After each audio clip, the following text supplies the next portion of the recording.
All right, so we got our arms on the pallet and the power unit.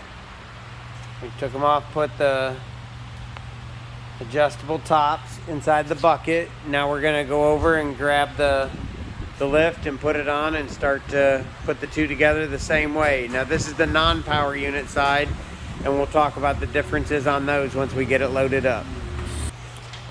All right, so now we have the lift back on the forklift. We're slowly cleaning up our mess as we move along, so if we get stopped for any reason, we don't have trash all over. Now we're just down to a pallet. All our plastic is up. See how it takes a bunch of space in the trash can for us to dump. And we're gonna repeat like we did on the other side. You remember that we pushed that up a little bit, and we're gonna start installing that with our 8 bolts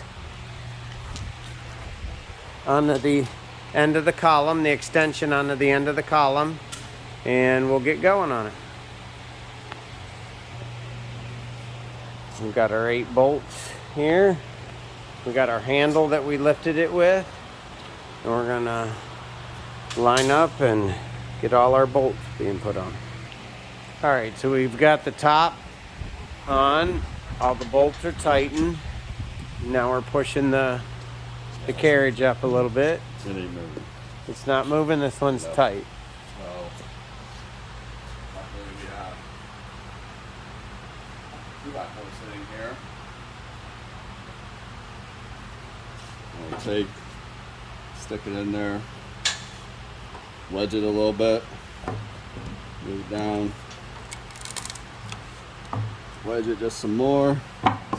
And then we've got, that's far enough. You can get to the nut or the bolt.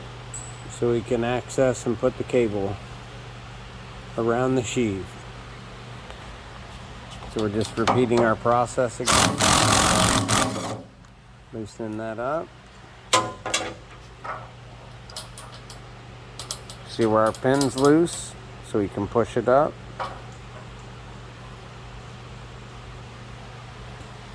And then we'll get our cable ready to go in here. All right, so we're getting the hydraulic hose. Go ahead. All right, this is the non-power unit side. So the hose on the non-power unit side is like 3 times the length of the other one, because it needs to go from the left side of the lift all the way over to the right side, so that you can affix it to the power unit, so that you can get hydraulic, or you can get the fluid onto to this side to raise it. So that hose is going to come all the way down and go all the way over the overhead and down to the other side. Now, a little bit later, once I get this cable affixed on the bottom pulley down there, I'll show you where this is going to be affixed, because it's a lot easier to do the hose up now with it right here in front of you than when you're up in the air, which you will have to do on the power unit side. But for right now, I'm just going to drape it over the side like I did on the power unit side. So I get my cable in there and get that done, and then I'll come back and I'll show you where all to route it. All right, let's get our cable in. Yeah. Again, you just loop it, go underneath the hydraulic ram. Going all the way down. Like I said, draped over the side, the cable can't intertwine with the hydraulic hose because it's off to the side and up, whereas then our cable is on the bottom. You'll slide it down until it stops. Basically, that's how you know that you hit the back side, the bottom side of it. Down again. I'll do it with one hand so you can see everything in there. See the pin, it comes up. Once the cable is seated into the groove of the pulley, it falls back down, as you can see. If you're not too sure, you can take it and you can move it, and you can see the pulley move back and forth as you move the cable. Or you can give it some tugs. It ain't going to come off once that little pin's seated down. Now you're going to tighten it up so that it definitely doesn't come off.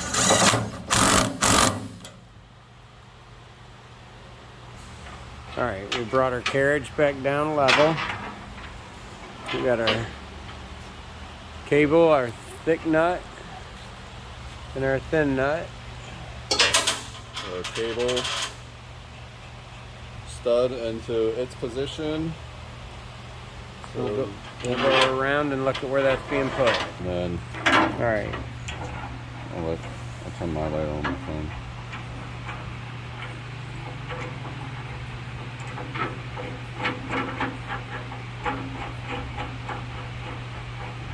About how far down you put that? 3/4 to an inch. You want roughly about a 1/4 inch sticking out the top of 3/16, 1/4 inch, something at the top of the jam nut. And then you can pull it tight. And then you can demonstrate, or you can see down inside there how the cables are on the bottom, and then my hydraulic hose is on the top, and they're not crossed. That's why I always take the hydraulic hose and throw it out the side of the lift so that they're not intertwined. Good. All right, so we've put the cable on the sheave, and now we're putting the nut on backwards again.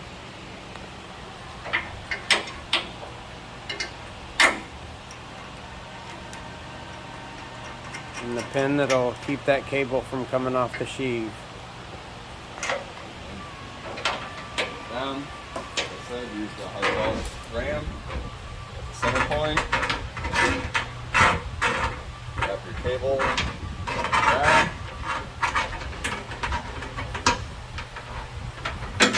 Tuck all that in. Now, you can take our hydraulic hose and we can bring it back down inside. And knowing that we did not wrap the cable around it. Yes. That it is on the outside. Now you can take the hose and it's going to come up, and now you're going to need hardware to affix the hydraulic hose to this bracket that they have here, as well as on the back side of where the retainer for the cable is. It also gets a bracket to hold the hydraulic hose from getting wrapped up in the cable around this back side. So we're going to get all that stuff out, and then we'll be right back. Yep. Now, when you're installing the hydraulic hose to the bracket there, I just use a 9/16 wrench only. But what I'll do is on these clips that they use, there's a flat side and there's a 90 side. What I do is I take the flat side and I put it to the bracket side. So whenever I take, you have to open it up just a little bit, stick the hose inside of there, then you can pinch it down, but don't pinch it too tight just yet, because as you can see there's slack throughout the hose because the cable's pushing it down. Now with one hand, pull the slack out of the hose and move this down to wherever it needs to go, then you can pinch it down a little bit more. Sometimes it'll stay, sometimes it won't. But while you're still holding tension, you can take and get your bolt and your nut, and I stick the bolt through where the side that we pinched it down on, pass it through the bracket, and then put the nut on.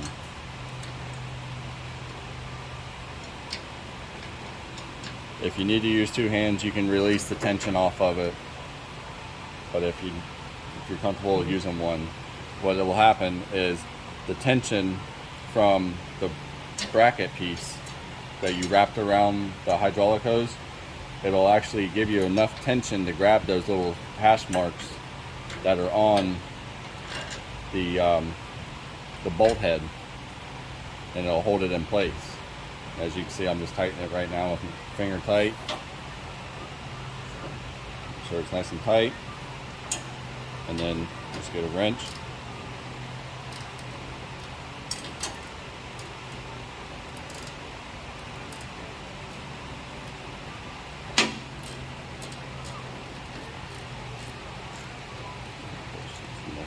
me. A little tighter.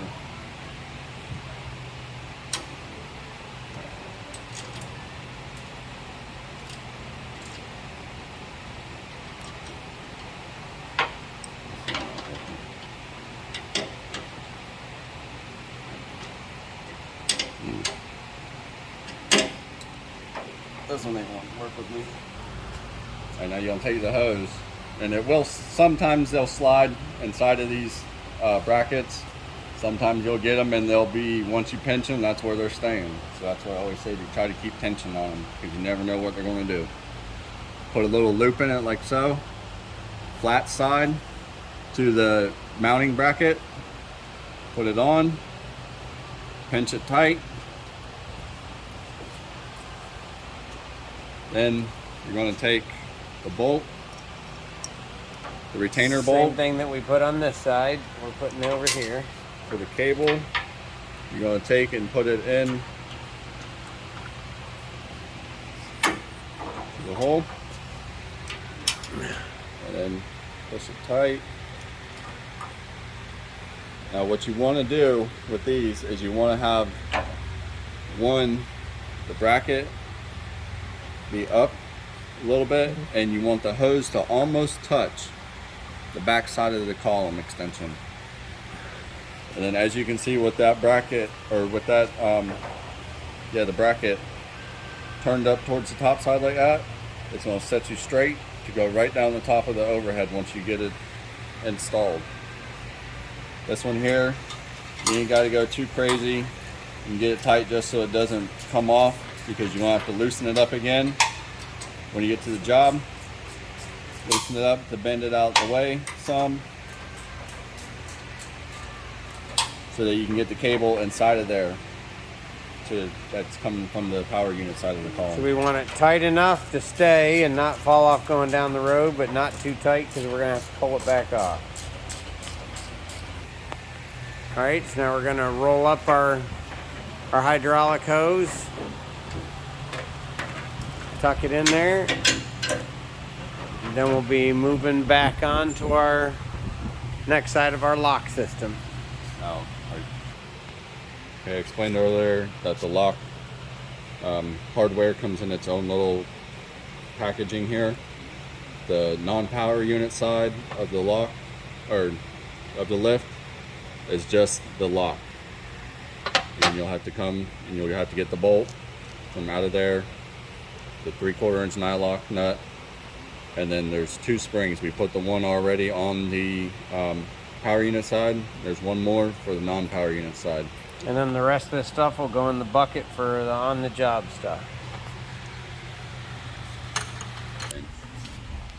It's just this one don't have the handle.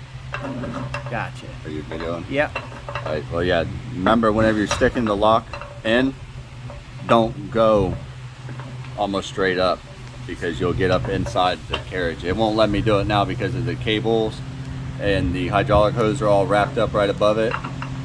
But you just come in at an angle just enough, get it up in there. This one here, there's no handle, so it's fairly easy just to slide that on there. Put your nut on.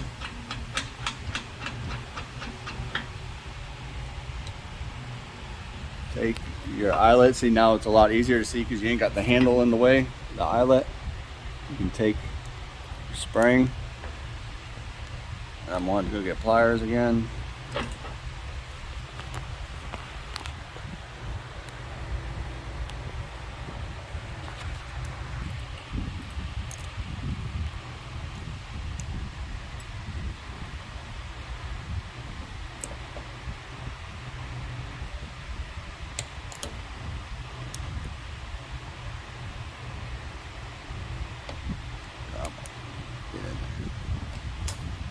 There it is.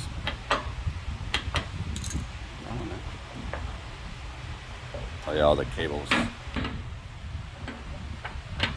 then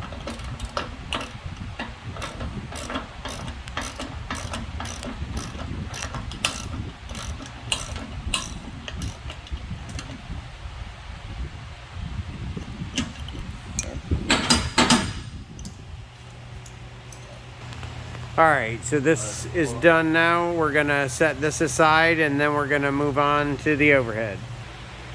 All right, this stuff here that's left over, we're gonna stick in the bucket so it comes with us to the job site.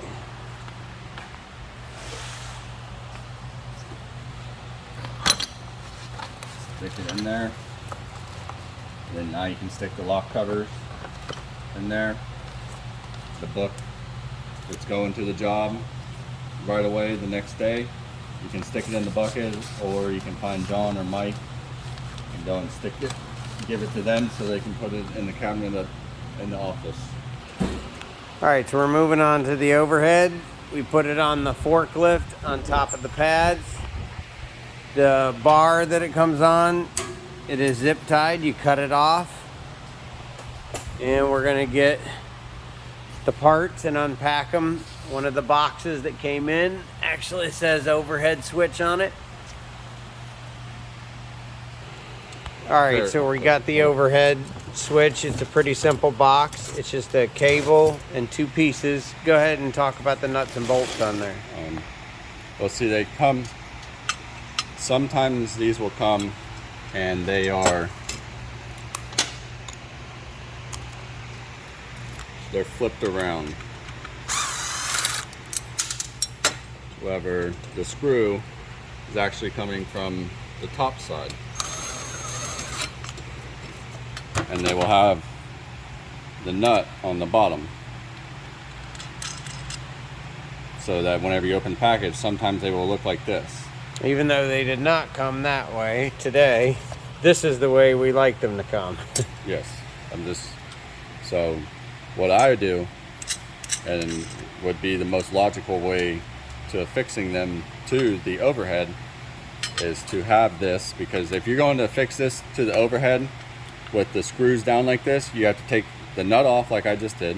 You have to take the screw out, then you got to stick the overhead, the bracket underneath the overhead, screw this screw back down through the overhead, as well as put the nut on the bottom side of it, which that's way too many steps to be doing. So if they come like that, we're gonna turn them around. Yep, you just take them off, turn them around.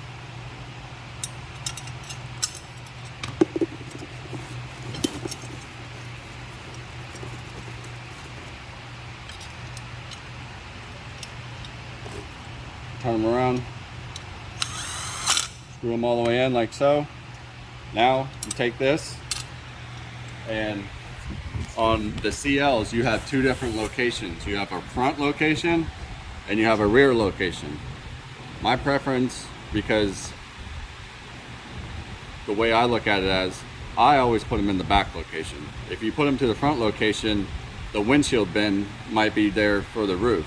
So even though it's coming up, it might not catch the bar. Whereas if it's on the back location and the windshield bin's right there, you'll still be able to catch the bar while it's going up. So you don't smash the overhead as well as the vehicle. Now, like I said, the studs are sticking up, back location, in, finger tight. Then you can take and you pull this quarter pin out. You pull the pin out on the overhead bar. Johnny, if you want to show them, one side always has a hole, and only one side.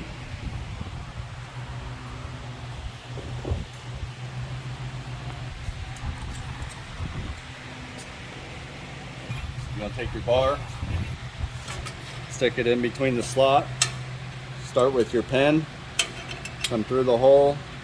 You have to look through. If you look down through the hole there, you can see that the pin needs to go through the bar as well as through the bracket. Now it's just suspended there in one spot. It makes a pivot point for it so that whenever you're going down here to the trigger side, you put the trigger on, or you can just set it inside the trigger, and then you just find your holes where your studs are. Now, obviously, if you did them towards the back, you got to do them towards the back again. Yep. Finger tight, 10 millimeter zoom, which, you know what I just thought about. Alright, seeing how this thing is backwards, the overhead we have put up here backwards, I put this towards the front side because this should be the power or the non-power unit side. So with me moving this 180 degrees, that'll now put the bar in the front. So what I'm going to do is I'm going to take these nuts off, slowly come down. You don't even have to take the bar out. You can just take it, move it over. So we're gonna do that to both sides and just make sure we, Yep. so then it does point to the back of the lift like he was explaining to begin with. So, And then we'll take a 10 millimeter on the gun and tighten them up, right? yep. All right. Okay. All right, from this point, our installation for the CL10 is basically done. The pre-installation, ready to either go to a job site, or we would load it on a trailer at this point, or we would stack it in a staged area where we stage lifts. These will either go on the truck, or it would be put back in its spot where it has a A1 and A2, which each one of our spots, we've got, there's our A9 and 10, so we would come all the way down and put it up there if we're not loading it on the trailer at this point. The only other thing we're going to cover is most lifts do get truck adapters. There's the part number. It's a 10315. Always ask if you should get a set of those or not. Those are an extra fee. Most people do get them, but that's something to ask about before you load your vehicle. All right.